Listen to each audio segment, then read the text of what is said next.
to start off with our conversations in this hour in a significant move to support, encourage and promote film productions and the development of the film industry in Namibia, the Namibia Film Commission is proud to announce an exciting new venture. The Commission will be partnering with the South African non-profit organization called Sisters Working in Film and Television, which is basically SWIFT, to create enabling platforms for creatives to flourish by establishing their very own chapters. Now, to talk to us more on this notable endeavor, we're joined by Zanele Mthembu, who is the acting program manager at Sisters Working in Film and Television, as well as Othilia Tutu Mungoba, founding member of Sisters Working in Film and Television, Namibia. Ladies, good morning. Good morning, Good morning. Thank you so much for joining us. Thank you for having us. All right. Pleasure to be here. All right, welcome to Namibia. Yes, Ms. Mthembu. my very first time. So Really? And how do you like your stay so far? I love anything that's African, especially Southern Africa. Yeah. I'm home. So This is definitely home. I'm Please home. tell Tutu to take you to Kapana. okay. Yes. Okay. All right. Perhaps we can start with you. Kindly just talk to us about SWIFT in context, just its background and mandate from the South African perspective.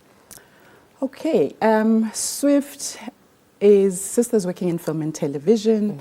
So it was back in 2016 when we gathered as women in South Africa, to talk about what are our common concerns and just common fears, being in an industry that is really predominantly white, male dominated in South Africa, and the fact that there hasn't been a lot of transformation. You still find men in some of the key positions, from decision-making positions all the way down, when we were excluded from them. And there was also the issue of sexual harassment on sets. And we then made a decision that, we need to come together as a collective of women to address these issues, primarily to transform the industry, opening up opportunities for women, capacity building in terms of skills development, and just advocating for change and safe working spaces where we can be treated with respect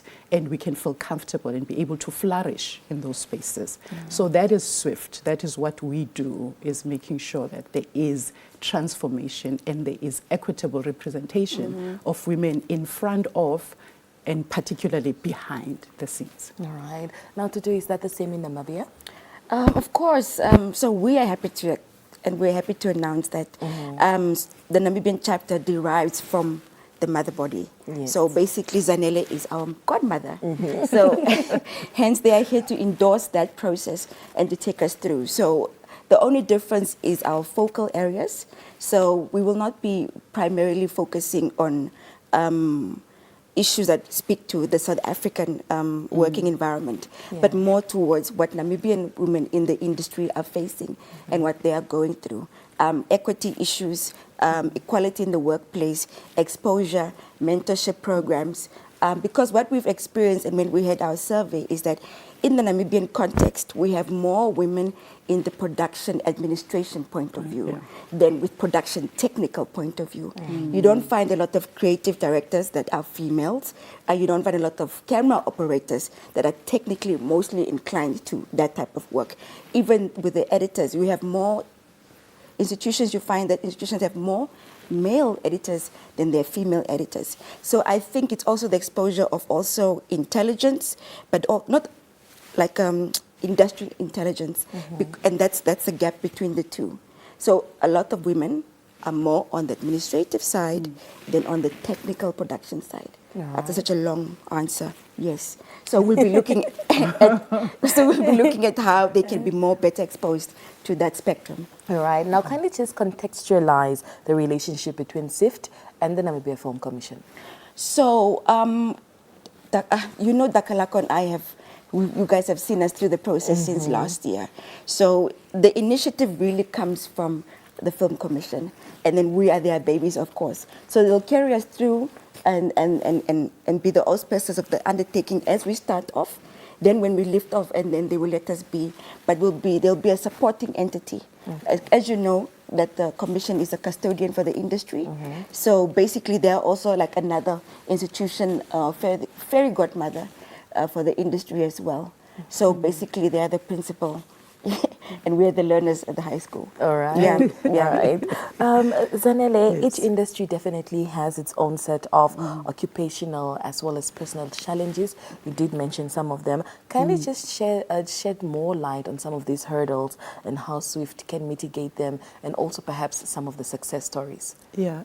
Actually, what Tutu mentions, there are a lot of similarities, you know, and I think it's just in terms of the continent itself when it comes to, you know, progression of women and opportunities for women. So some of the challenges we face is actually in terms of decision-making positions, because that informs the type of content that is produced, how we are portrayed as women in that content, how that content is distributed or even exhibited for that matter.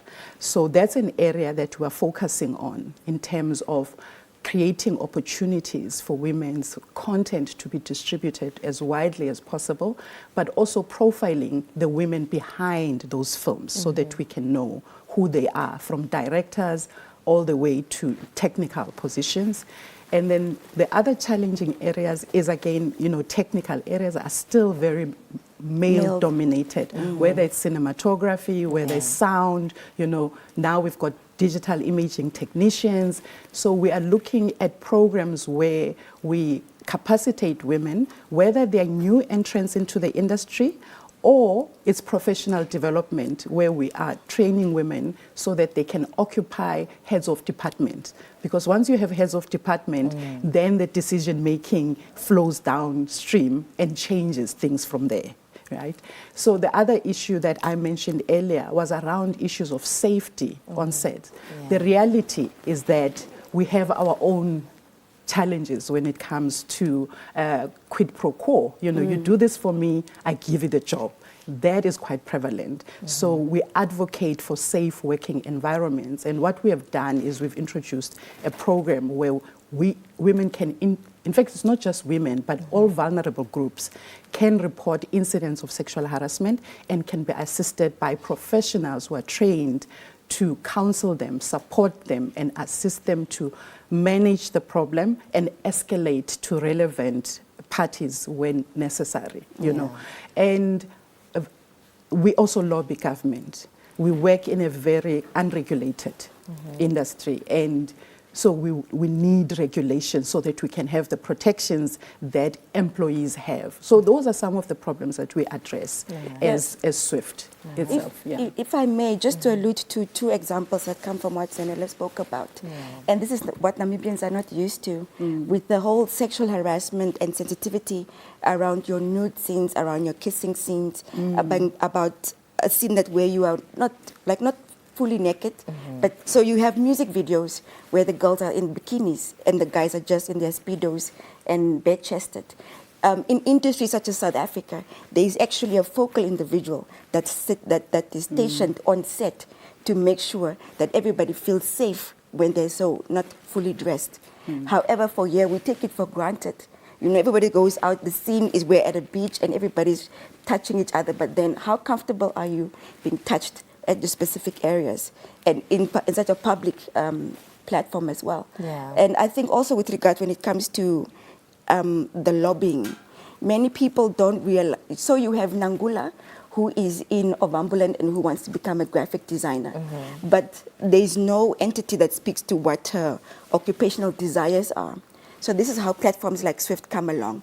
If a person wants placement, for example, at NUST or at UNAM or at College of the Arts, how do they go about it? Can we lobby for a bursary? Can we lobby for a partial scholarship? Or even better yet, an in-service training? What we know, for example, in Namibia is that, and it's quite the other way around, Zanele, you find a lot of women go into the technical space of studying broadcasting and media, and doing media studies. However, they start off in the technical field, but because they would like to be mothers, and then that cultural, whole social activation thing comes into play, they leave those technical positions. Then they become administrators, production managers, coordinators, and production secretaries, whereas the person is a fully qualified sound engineer. What, there's a gap there. Why is that happening? Is it because the person doesn't know that they can lobby and say, okay, I'll be working until I'm 8 months pregnant, or 6 months pregnant rather, as a sound engineer, with that heaviness of the equipment and up and down in studio? Then the person can transcend over the last two months of their pregnancy into admin. So what they normally do is they completely just leave it at all. And also just think that within the Namibian platform, women don't really know where to place themselves with the production aspect. Pre-production, yes, a little bit of production, a little bit of post-production, but there's a big gap as to who I am as Tutu, as a director, what my role is as a technical enforcer in a production. So it's a lot of learning that needs to happen. But one thing that we should mention, and we've mentioned it when we were in South Africa and also here, is that Namibia is an enabling environment, because we are not tapping on people's toes, because the environment is not awoke with what the capabilities are. So we want to shake the boat a bit and rattle people and say, look, women can also take up these spaces and be unapologetic about it. All right. Now creating the awareness, Yes. Right. Amazing. Now we understand that the team is currently finalizing the foundations of establishing a chapter. Briefly just take us through that process. Yeah, no. Our principal is here. The godmother. Godmother Yes. is here. And I do think that the endorsement could not have happened without them. We're just about to be giving birth. We have no teeth, we are not even crawling, we're not even crying. We're still fully pregnant. So they are the midwives in this process. But a lot of things need to take place when it comes to paperwork to ensure that whatever we intend on implementing and carrying out in the public domain and private domain and working with stakeholders and with women, we are answerable for that. But Madam Zanele can speak more on the technical support that comes with it. Yes. But I think, no, they've actually done a lot more. I don't know why she's being so coy, but anyway. And because they already have a database, you know, that's the first thing. They've already drawn a constitution. Yes, it's informed by the constitution that we have, but they have to adapt it to the Namibian, you know, environment, because there are differences in laws. But that is all in place. So what we've come to really assist with is making sure that the processes or everything that needs to be in place then is in place, because governance becomes a big issue, particularly when you are going to be seeking funding, you know, to support your operations. You have to have proper governance structures. You have to have a proper constitution. You have to be a juristic person, you know, to be registered, so that when people pay their membership fees, they are paying to an organization that is registered. So it's about assisting in that process and making sure that the I's are dotted and the T's are crossed. But most of the groundwork has been done. In fact, over the past, is it 2 years now? Yeah, over past year. Past year, right? Since January last year. So a lot has been done. It's just a matter of making sure that all the I's are dotted and the T's are crossed, and the right legal person, which they have in Namibia, then, you know, ensures that the document is the right document. So for us, it's really about that, and helping them navigate some of the things that we've navigated. Being in Southern Africa, we have certain common, you know, issues that, common challenges that we have to deal with. Processes take long as well. So how do you keep things going while you are waiting for the formalities to be concluded, for instance? You know, what are programs that you have in place to keep the members interested and to grow the support while you are waiting for the formalities to be concluded. Right. Zanele, Tutu, thank you so much for joining us this Thank morning you for on Good Morning having Namibia. us. We love the platform you're creating for the women and the sisters For fatherhood. us. Yes, for us. Yes, for me in the film and television industry. But thank you so much and all the best with your future endeavors. No, we look forward to seeing you on Friday, where we'll be doing the official launch at the Village Garden at 11 o'clock. So all the women out there who are interested in finding out more, signing up, how they can benefit, meet and greet, because it's also about networking. Because Zanele comes with a vast, I'm in such production royalty. It's no joke. Yeah. So yeah, we're inviting people to come through. Thank you so much. Yeah. Well, all the best with the event on Friday. Thank you for having us. Thank you for All having right. us this morning. Good Morning Namibia continues shortly after this. Don't go anywhere.